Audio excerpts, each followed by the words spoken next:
Bonjour à tous, bienvenue sur Radio Clé de Vie, la radio du développement personnel. Vous savez, maintenant il y a le magazine, enfin il y a plein de choses autour du développement personnel.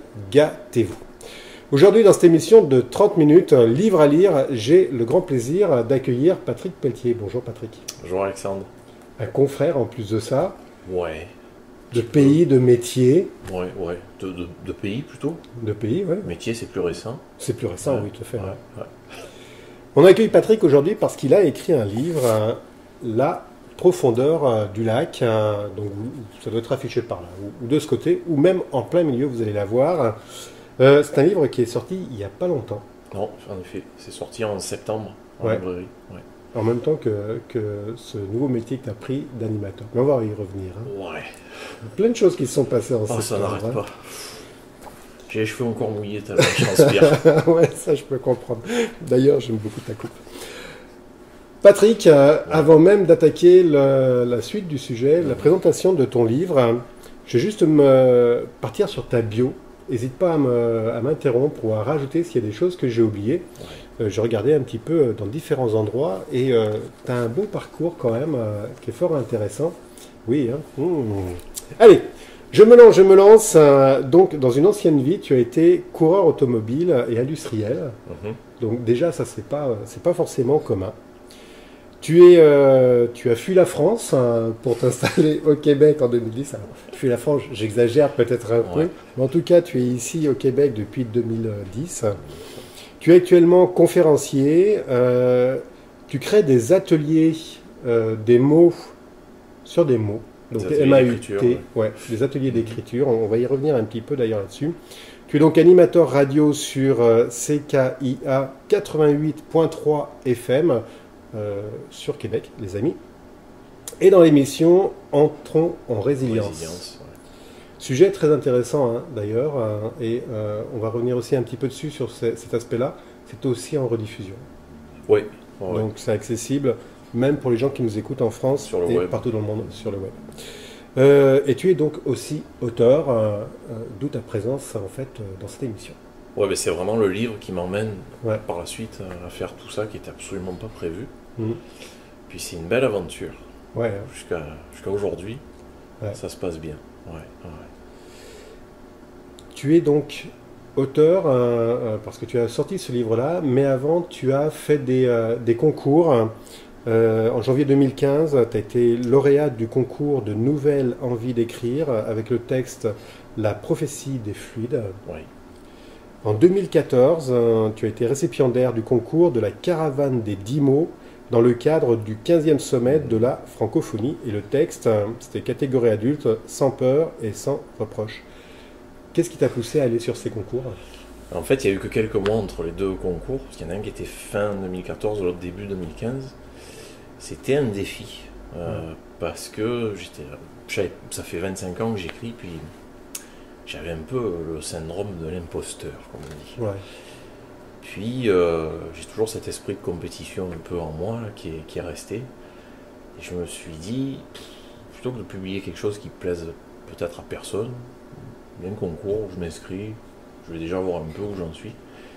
Puis j'ai gagné le premier. Je me suis dit, c'est le hasard. J'en ai fait un deuxième. Au cas où. Ça a confirmé que j'avais vraiment envie d'aller dans cette voie-là.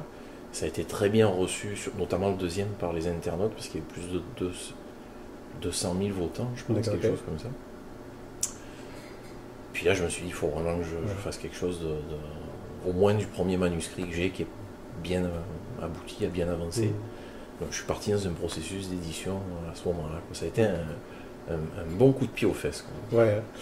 Le livre que tu as sorti, là, je vais en parler dans quelques instants.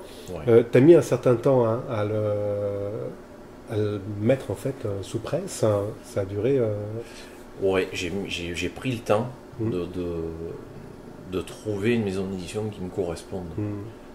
Plutôt que de faire le cheminement inverse, d'essayer des fois de correspondre à une maison d'édition, à leur catalogue, etc. Ce que je respecte tout à fait. Mais déjà en termes de droit d'auteur, je trouvais ça important, parce que c'est pas souvent rentable d'écrire un livre. Puis le but, c'est pas d'en écrire un, c'est de pouvoir vendre le premier et puis pouvoir écrire les suivants. J'ai dit les là, ah, mais je suis obligé d'en écrire. Ah oui, oui, oui, mais justement, ça fait partie des questions que je vais te poser à la fin, là. Puis j'ai vraiment eu un coup de cœur pour une maison d'édition, qui sont les éditions de l'Apothéose. Mais c'est arrivé en plus vraiment par hasard. J'étais à ça de signer avec une autre maison. Puis c'est arrivé au bon moment par rapport à ce genre d'enquête que j'ai menée pendant quasiment un an. Ouais, c'est ça, parce que tu es vraiment allé chercher en fait les modèles de maison d'édition qui te correspondaient le mieux, ce qui est quand même une approche assez rare, parce qu'habituellement on a plutôt tendance à dispatcher nos livres un peu partout là, et puis c'est le premier qui répond. Je l'ai fait, j'étais bien conseillé par une agence littéraire, mais je trouvais qu'il y avait vraiment un problème au niveau des maisons de distribution, parce que les gens ne savent pas souvent. C'est bien beau d'être édité, mais après il faut être distribué. Oui. Donc, bon, tout ça c'est assez technique. Là. On aura l'occasion de revenir plus tard. On a quelque chose justement qu'on monte ensemble. Sur ton livre, le livre que tu as écrit, donc La profondeur du lac, donc le premier, une série de livres, carrément, là, je pousse les choses. Ça aborde quand même des thèmes qui sont assez forts. La maltraitance psychologique infantile, le suicide, la mort prématurée d'une femme enceinte, les âmes sœurs. Tu joues aussi beaucoup avec les ombres et les lumières, et les sens et les sentiments. J'ai lu quelque part beaucoup de commentaires, dont une qui parle « il n'y a pas de hasard », etc. Il y a beaucoup de choses quand même qui se disent là-dedans. Et je vais quand même, avant de te laisser parler, je parle beaucoup en ce moment, fichtre, c'est fou. Bon, je vais y aller, moi.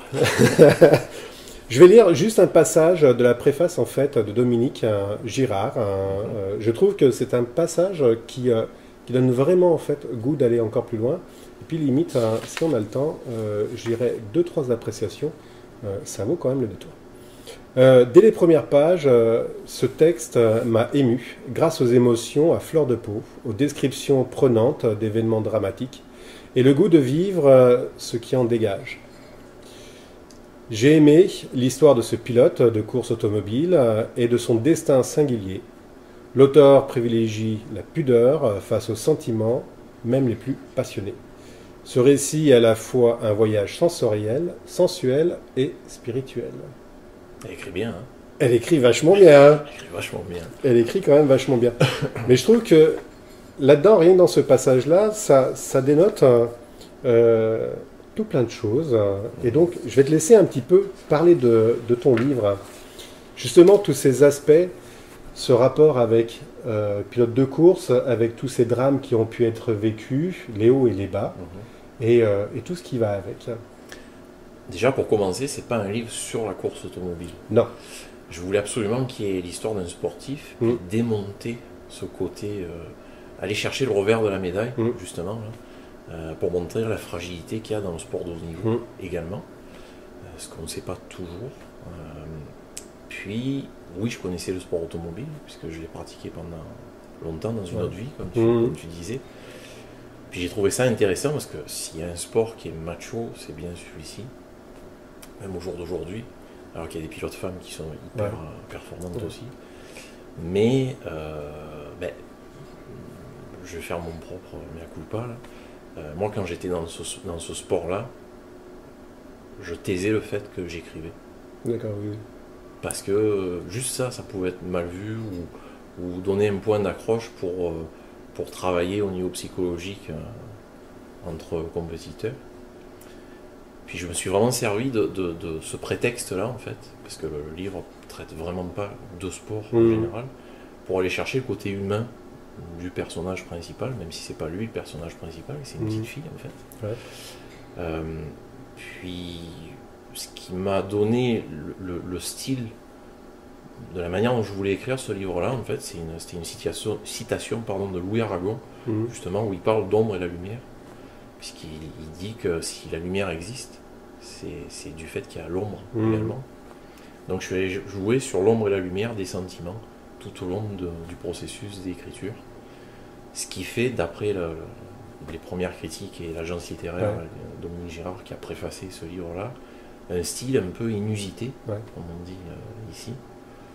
Mais c'est le mien, donc à un moment donné, il faut livrer la marchandise Ouais, telle qu'on ça. est, quoi. Voilà. Ça parle de haut et de bas, de drame. Ouais. Quel genre de drame on retrouve dedans? Le thème principal, c'est la résilience. Ouais. Moi, c'est vraiment mon dada, ça. Ouais. Comment on renaît plus fort Mm. après les épreuves, et sans faire fleur bleue, là, Mm. ou donneur de conseils, surtout pas. On a à apprendre de tout ce qui nous arrive. Mm.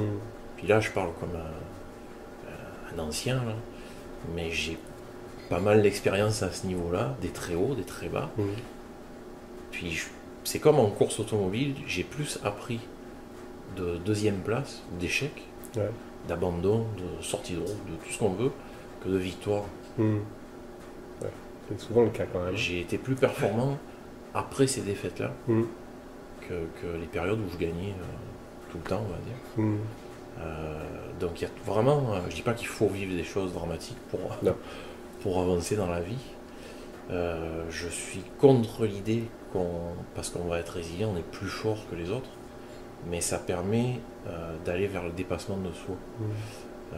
Puis d'échapper au non-dit également, qui est un des thèmes forts aussi du livre. Puis Quand tu parles de non-dits, c'est quoi des non-dits? Les non-dits, c'est, si on reprend un des thèmes du livre, qui est par exemple suicide, Mm.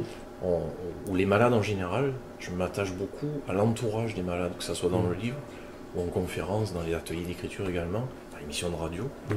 qui s'appelle Entrons en résilience, comme tu l'as dit tout à l'heure. Je trouve que ces gens-là, ou ce qui n'est pas dit, n'est pas assez mis en avant, même au jour d'aujourd'hui, Mm. dans notre société moderne. Et ça fait énormément de mal. C'est-à-dire que ces gens-là qui sont censés être forts, les accompagnants, Mm. ceux qui prennent le relais, comment faire pour que ce ne soient pas les malades de demain, Ouais. du fait de tout ce qu'on vit, les dommages collatéraux. Donc le suicide en fait partie. Mm. La plupart du temps, les gens qui perdent quelqu'un dans l'entourage qui s'est enlevé la vie n'osent pas parler, n'osent pas dire qu'ils sont en colère, Mm. qu'ils ont de la culpabilité, parce que ça arrive Ouais. tout le temps. On parle beaucoup des querelles au niveau des successions. Parfois c'est pire Mm. dans certains drames humains qu'on voit tous les jours, qu'on peut rencontrer dans sa propre vie. Mais il y a beaucoup de non-dits. Ça peut être de la pudeur, Ouais. mais je trouve qu'il faut vraiment dépasser ça. Puis que ça Ouais. fait partie du dépassement de soi, d'arriver à parler Mm. avant que ça fasse boule de neige. Et en plus de ça, le fait de parler, ça aide énormément aussi. Hein. Ouais. C'est une thérapie en soi, Mhm. le fait de pouvoir parler.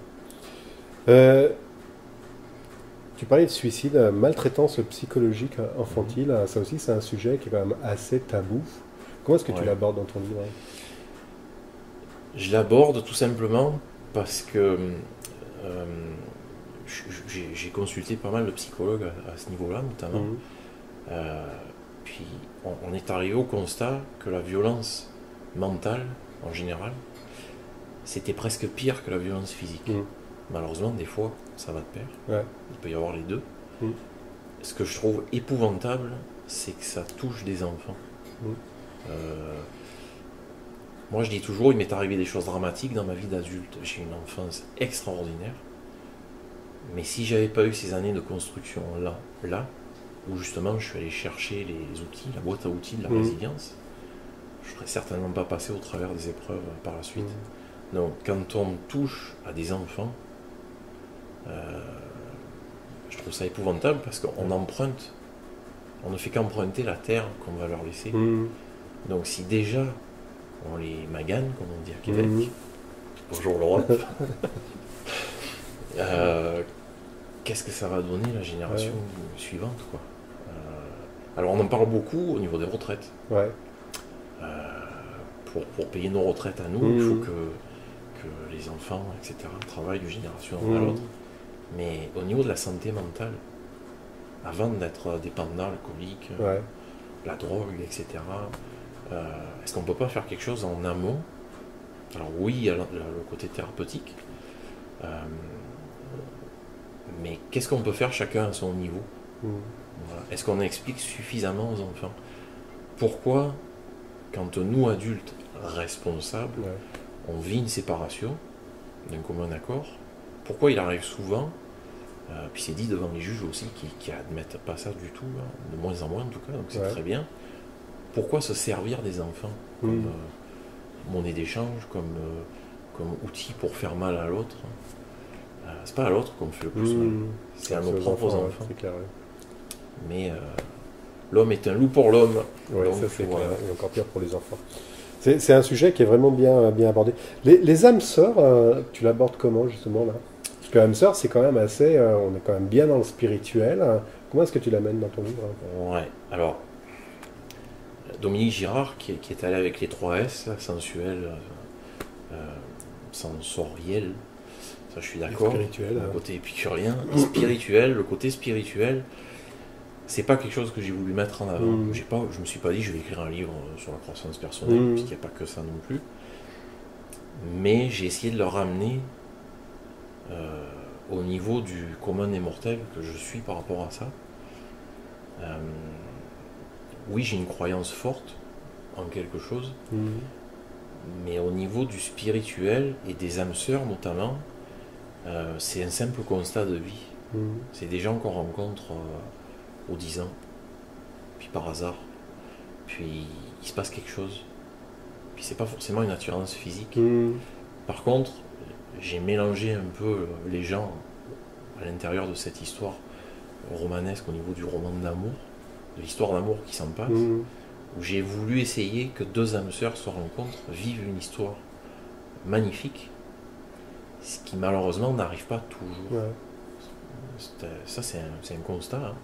Il y a des gens qui sont faits pour être ensemble, qui ont une connexion forte, puis on dirait que quand l'affectif embarque, la relation de couple embarque, il y a toujours quelque chose qui se passe, puis ça se fait pas. Donc là avec la plume c'est facile, hein, de refaire le monde. Oui, c'est un côté très créatif. Hein. Ça, donc, je l'ai abordé plus par cet angle-là que par le côté spirituel ou réincarnation, bref, tout ce qu'on peut lire là-dessus, que je respecte énormément, mais qui vient moins me chercher moi personnellement. Quand tu as écrit ton livre, c'est ce que tu me disais tout à l'heure, hein, tu écris, puis après tu laisses aller, puis ça vient tout seul. Quoi. C'est cool. C'est épouvantable. Moi, écrire, c'est comme respirer. Quoi. C'est vital, tu l'as noté, c'est vital. J'ai besoin de libérer des émotions. J'ai l'impression d'être comme dans un ring, des fois, à livrer mon âme. Quoi. Mais ça me fait un bien fou. J'écris pour moi, puis je publie pour les autres. Pardon.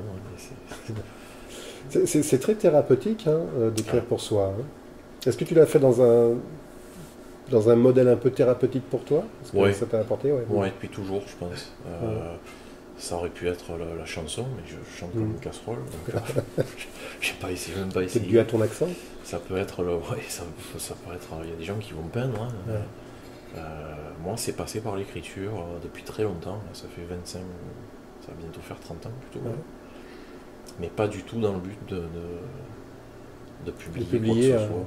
C'est ce que tu disais, hein, et je reviens à tout à l'heure, ce qu'on parlait là, c'est que tu as mis très très longtemps, et ça fait quoi, 25-30 ans que tu écris? Donc il y en a eu des lignes qui ont dû être écrites pendant cette durée-là. Et tu viens de publier il y a seulement quelques mois. Oui, puis c'est pourtant, parce que entre écrire et écrire pour en faire un manuscrit, pour que ça puisse être édité, il y a un travail parallèle. Il ne suffit pas d'écrire pour dire ça y est, c'est bon, je peux être publié. Mais disons que des manuscrits potentiels, j'en ai dans les cartons. Qu'est-ce que tu vas en faire justement de ces manuscrits potentiels? Parce que déjà celui-ci, il a l'air d'être quand même plutôt bien parti. Ouais, c'est ça, je voulais pas me presser pour en sortir plusieurs à la fois. La suite de celui-ci est quasiment écrite. D'accord, ok. Donc il y a une suite. Mais j'attends un peu quand même de faire vivre celui-là. Donc. Puis c'est surtout, ce livre-là m'amène à faire plein d'autres choses. C'est comme une grosse carte de visite qui n'était absolument pas prévue. C'est ça hein, aussi, hein, le fait d'avoir écrit ce livre-là, ça t'a propulsé là où tu pensais pas te retrouver. Quoi. C'est quand même une continuité parce que le but d'écrire, c'est d'aller à la rencontre des gens, d'entrer chez eux avec ce petit livre, puis d'aller toucher leurs émotions au cœur, j'allais dire. Mhm. Puis il y a une notion de partage là-dedans. À partir du moment où je ne garde pas mes écrits pour moi, Mhm. c'est de partager ça, mais pas simplement l'écrit ou la vente d'un livre. Je ne m'en occupe pas assez d'ailleurs de ça, Ouais. mais c'est vraiment pas le but au départ. Mhm. Tant mieux que le livre soit bien perçu et reçu au jour d'aujourd'hui. Mais la radio, c'est en allant faire la promotion Mhm. pour le livre, en étant invité, puis je suis sorti de là avec une proposition d'émission. D'accord, ok. Parce que le thème de ce livre-là était la résilience. Mais bien honnêtement, Alexandre, quand j'ai écrit le livre, je ne me suis pas dit je vais écrire un livre qui parle de résilience. Ouais. C'est venu comment ça? Après, avec les critiques, les D'accord. gens qui ont commencé à... Parce que j'avais tellement peur de le mettre en librairie tout de Ouais. suite, que j'ai demandé à mon éditeur de faire de la prévente. Ouais. Tout seul dans mon coin, je me suis dit, ça fait un bide. Ok, ça Au moins. sera pas trop. C'est même pire que ça, je voulais publier sous un pseudonyme. Ouais. Puis c'est ma grande fille qui a réussi à me convaincre de... Qu'il fallait que tu t'assumes en tant qu'auteur. Ouais, c'est ça. T'es content maintenant justement de t'être Ouais, assumé en tant qu'auteur là? Je vous remercie. Ouais. Je pense qu'on peut en effet la remercier parce que Mais sinon on n'aurait pas la joie de t'entendre. C'était pas le... Moi, le but de publier, c'était de me dire je vais pouvoir continuer à écrire, puis petit à petit vivre de ça, ou en tout cas pouvoir faire ça plus souvent. Parce que tu es très généreux dans l'écriture. Hein. Sur le magazine, tu as écrit justement Ouais, c'est Saroc. nouveau, ça aussi, hein. Bah oui, c'est nouveau. Mais j'ai trouvé le texte justement super beau, c'est pour ça qu'on l'a publié. Puis il va y avoir d'autres textes. Ouais. Du coup, je vais faire la transition sur, parce qu'il reste à peu près 7 minutes, sur ton avenir justement Ouais. en tant qu'auteur. Donc, le deuxième livre est quasiment terminé, mais tu ne veux pas le publier tout de suite. Ouais. Donc ça va attendre combien de temps? Je sais pas. Parce J'attends de voir vraiment celui-là. Ouais. Là, je suis dans une phase de transition vraiment. D'accord. Ok. Au niveau édition, il faut que ça enclenche, que ça démarre. Il y a des conférences, Ouais. dont on parlait tout à l'heure. L'émission de Justement. radio, c'est autre chose. C'est plus moi qui... c'est moins un partage au niveau de l'écriture, bien entendu. Mais on parle beaucoup de résilience, donc ça me nourrit énormément. Par contre, les ateliers d'écriture, Ouais. les conférences, c'est forcément un plus par rapport à ce livre-là. Justement, les ateliers d'écriture de mot à mot, enfin de mots pour les mots, hein, c'est ça? Comment est-ce que Ça s'appelle mettre des des mots mots sur sur des des mots, Ouais. MAUX. ouais. MAUX. Ouais. Ça, c'est quelque chose que tu as lancé depuis quand? C'est récent, c'est depuis octobre aussi. Grosse Ouais, fin c'est- d'année. Hein. Comment? Grosse fin d'année. Ouais, mais je suis pas pressé qu'elle finisse. Ouais, ouais. Puis en fait, je propose aux gens de faire ce qui m'arrive moi très souvent en écriture. Et puis c'est vraiment particulier parce qu'à 99% du temps, les gens qui sont là en atelier ressortent en me disant mais c'est incroyable, j'ai écrit des choses que je n'arrivais même pas à dire, que je n'avais jamais pu exprimer jusqu'alors. Puis là, on rejoint le fameux non-dit Ouais. contre lequel je me bats. Puis l'objectif pour moi est atteint à ce niveau-là. On fait des structures poétiques. Bon, c'est pas des vrais poèmes, parce que là, il faut savoir écrire. Ouais. Ces ateliers s'adressent à tout le monde, même les gens qui n'ont jamais écrit. Mais je pars du principe que tout le monde peut écrire parce que tout le monde a des émotions. Puis des mots sur des mots, hein, je veux dire, c'est très très clair. Hein. Ouais. Tu écris et ça met sur du MAUX, voire ça le fait ressortir, voire c'est thérapeutique aussi, dans le sens où une fois que tu as déposé le mot MAUX sur la feuille de papier, c'est aussi libératoire. Ouais, puis comme on est toujours dans la résilience, d'essayer de se dépasser, de repartir plus fort après nos épreuves, parce qu'on en a tous, il faut savoir que la résilience, ça peut rarement être encadré par un traitement, par une thérapie, il n'y a pas de médicaments. Ouais. Bien sûr, il y a des choses pour accompagner tout ça, mais ça part vraiment de soi en allant chercher ce qu'on a vécu avant les épreuves. Donc l'écriture, comme toute autre forme d'art, peut permettre d'exprimer et de libérer ça. C'est ce qu'on travaille en atelier. Voilà. Les conférences, Ouais, c'est justement, différent. les conférences, j'ai vu que tu avais plusieurs conférences, je ne l'ai pas noté là. Ouais. Tu peux les dire, les conférences que tu as là? Ouais, là ça y est, je commence à avoir des dates Ouais. officielles, notamment avec l'association des familles de portés disparus et Ouais. assassinés, l'AFPAD, qui est très active. J'ai eu la chance d'intervenir Lors de leur dernière rencontre à Québec, il y avait le papa de Cédric Provencher qui était là, il y a eu Madame la procureure, il y avait des journalistes, des policiers, etc. Puis il y a quelque chose qui s'est fait. Donc c'est tout récent, hein. C'était le premier à qui je le dis à ton émission. On a bouclé déjà une conférence pour mars. D'accord. Puis il y en a d'autres qui vont arriver aussi dans le Saguenay, à Québec, un peu partout. Là, c'est plus un moyen de dire, de discuter ensemble, parce qu'il y a quand même pas mal d'échanges sur comment on fait pour aller chercher des outils. Ouais, voilà. Qu'est-ce que vous avez vécu qui puisse vous aider à patienter, à accepter, à pardonner, bien sûr. Puis des fois, tout simplement à attendre, parce que notamment ces familles-là qui ont des enfants qui sont disparus depuis 5, 6, 8 ans. J'ai rencontré un monsieur qui va venir à l'émission de radio prochainement. Là, lui, ça fait 40 et quelques années, je crois, qu'il cherche sa sœur. Puis il y a toujours espoir. Donc chacun à son niveau, je pense qu'on peut apporter quelque chose. Ouais. C'est ce qu'on va essayer de faire modestement à ces conférences. C'est une belle leçon d'humanité. Café Causerie, conférence, hein, c'est pas la même chose. Hein.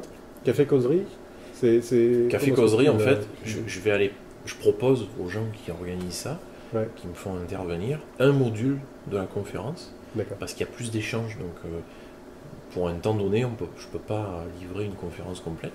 Donc, on prend un module qui est approprié pour ce jour-là, puis on discute autour de ça. Donc, il y a une partie où j'interviens seul. C'est pas la partie que je préfère. J'aime beaucoup le côté interactif de ces causeries, justement, que ce soit des déjeuners, des cafés. Mais ça peut être, comme la dernière fois avec Production Orchidée, c'était des cafés qui duraient 3 heures, entre 3 et 4 heures. C'est pas rien, là. Donc il y a beaucoup d'échanges. Puis c'est vraiment intéressant. C'est un peu différent de la conférence où je suis tout seul à parler. Là, c'est que toi qui parles, il n'y a pas d'interaction. Actualité sur la radio. Donc c'est une radio FM qui est sur Québec, Lévis, Québec. Hein. À Québec, oui. Québec. Sur la rue Saint-Joseph. Voilà, sur la rue Saint-Joseph. On y était il n'y a pas si longtemps que ça. Quand est-ce que ça passe? Ça passe le samedi à 10h. Bien souvent, l'émission est enregistrée le mercredi. D'accord. On a 2 studios, un studio d'enregistrement et un studio de direct. Moi, je suis bien à l'aise avec le direct. Pour preuve, c'est que la règle, c'est que même si on enregistre, c'est du faux live. C'est-à-dire, il n'y a absolument rien de coupé. Je préviens les invités à l'avance. Mais c'est très familial. Il y a une ambiance vraiment chaleureuse. Puis pour moi, c'est important parce qu'on va chercher la grande histoire chez des gens inconnus la plupart du temps. Ça m'arrive de recevoir des gens plus connus, dont Diane Gagnon, que tu connais bien, qui est la marraine de ton beau magazine. Mais même dans ces cas-là, je vais chercher le côté affectif, pas intrusif, mais personnel, de qu'est-ce qui vous a amené à réfléchir après vos épreuves que vous avez surmontées la plupart du temps. Des fois, c'est en cours. C'est un long processus, la résilience, c'est jamais gagné. Puis on parle de ça, puis on essaie de faire du bien aux gens qui nous écoutent. Puis en fait, moi, ça m'aide plus que ce que j'aide les autres, en fait. Mais je me nourris beaucoup de ça. C'est très très riche d'interviewer des personnes énormément, et de remonter les émotions, les sentiments et tout ça. C'est très très riche.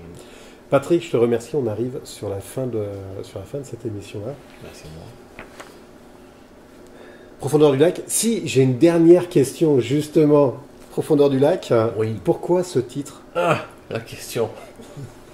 On ne te la pose pas du tout, justement. C'est pour ça que j'ai failli l'oublier. C'est central et ça ne l'est pas. Parce qu'en fait, à une époque où j'allais vraiment pas bien, là, je voyais tout le monde les pieds dans l'eau dans un lac. Puis j'avais envie d'être seul, donc je suis pris du recul par rapport à ce lac-là. Je suis allé en hauteur. Puis là, je l'ai vu d'une autre manière. J'ai réalisé sa vraie profondeur, de quelle manière il était intégré dans les éléments naturels qui étaient autour de lui. Et pour moi, ça lui a donné une autre profondeur, une notion de verticalité un peu, au sens propre et figuré, parce que j'ai pris de l'altitude.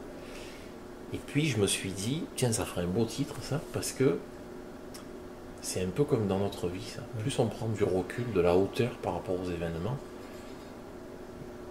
mieux on est objectif, en fait. Puis, ça nous permet une autre réflexion que d'avoir la tête dedans, là, comme on dit. Ouais. Donc, c'est devenu un titre à cette occasion-là, tout bêtement. D'accord. Il y a un beau parallèle entre justement la profondeur du lac et puis notre profondeur, en effet. Patrick, merci encore beaucoup. Merci à On toi. aura l'occasion de se revoir très prochainement. Pour les auditeurs qui nous écoutent en direct ou alors en réécoute, donc n'hésitez pas. La profondeur du lac, chez, redis-moi, Apothéose, j'ai mes lunettes mais je ne vois pas très bien. Les éditions Les de éditions. l'Apothéose, et puis il est disponible sur mon site, dédicacé, Oh, donne-moi l'adresse de ton site justement, j'allais oublier ça. patrick-pelletier.com, avec les 3 W, machin. Voilà. À tous, à très bientôt, bye bye. Merci encore Patrick. Merci, au revoir. Salut Alexandre.